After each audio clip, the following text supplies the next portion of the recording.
कैसे हैं आप सभी।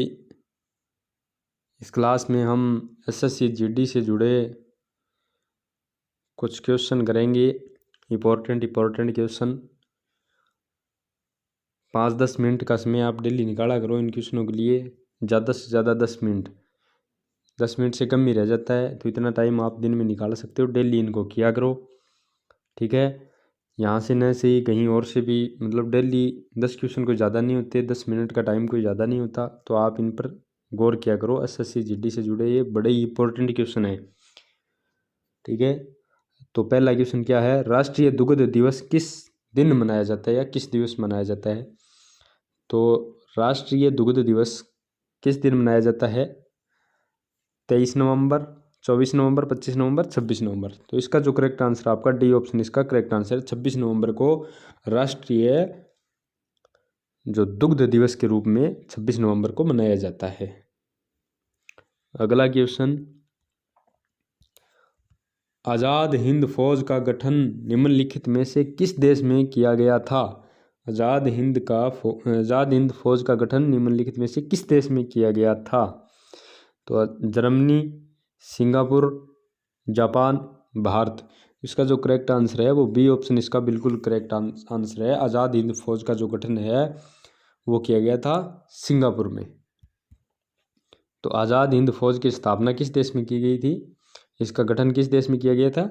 सिंगापुर में, ठीक है। तो इसे INA राष्ट्रीय जो भारतीय राष्ट्रीय सेना के नाम से भी जाना जाता है इसे, INA।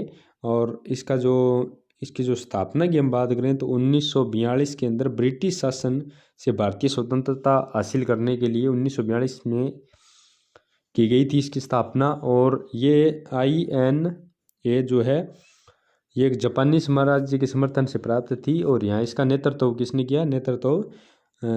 सुभाष चंद्र बोस ने किया, ठीक है।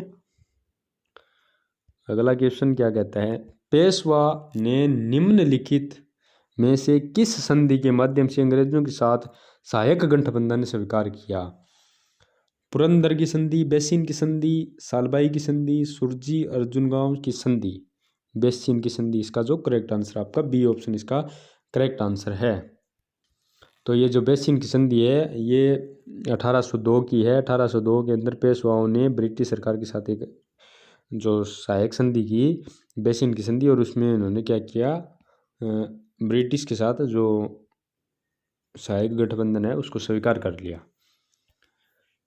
अगला क्वेश्चन है, निम्नलिखित में से कौन सा कर राज्य सरकार द्वारा लगाया और वसूला जाता है? कौन सा कर है जो राज्य सरकार द्वारा लगाया और वसूला जाता है? संपत्ति शुल्क, बिक्री कर, भू राजस्व, उपरोक्त सभी।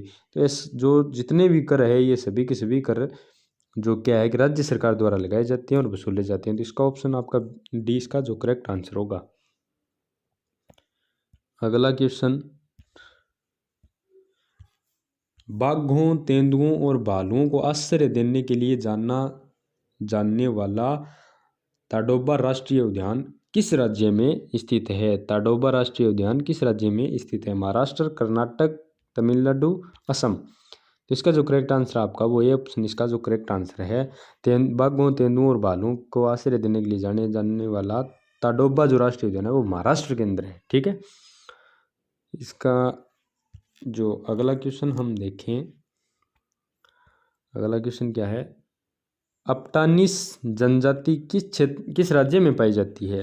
अपटानिस जनजाति किस राज्य में पाई जाती है? हिमाचल प्रदेश, अरुणाचल प्रदेश, नागालैंड, सिक्किम। इसका जो करेक्ट आंसर आपका बी ऑप्शन इसका करेक्ट आंसर है, अरुणाचल प्रदेश। अपटानिस जो जनजाति है वो पूर्वोत्तर भारत के अंदर अरुणाचल प्रदेश में पाई जाती है। अगला क्वेश्चन है, बल एवं वेग का गुणनफल कहलाता है। ये तो साइंस का SC का क्वेश्चन आ गया, ठीक है, GS का, ठीक है, जनरल साइंस का क्वेश्चन है।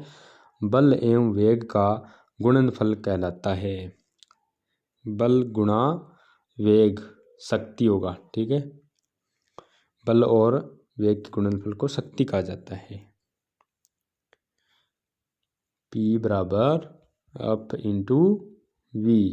P पावर शक्ति, F बल फोर्स, V वेग, ठीक है। अगला क्वेश्चन देखें। अगला क्वेश्चन क्या है, भारतीय संविधान का निम्नलिखित में से कौन सा अनुच्छेद भारत की संसद के संविधान से संबंधित है? भारत की संसद के संविधान से संबंधित कौन सा अनुच्छेद है? अनुच्छेद 79, यानी 79 नंबर जो अनुच्छेद आपका वो भारत के संसद से संबंधित है। अगला जो क्वेश्चन है वो क्या है, लोहे का शुद्धतम रूप है। लोहे का शुद्धतम रूप है गड्ढा लोहा, स्टील, पिग आयरन, निकल स्टील। तो इसका जो शुद्धतम रूप है वो गड्ढा लोहा है। ठीक है, गढ़ा हुआ जो लोहा होता है वो इसमें सबसे शुद्धतम रूप होता है लोहे का। ठीक है, इसी के साथ अगला क्वेश्चन और हमारा आखिरी क्वेश्चन,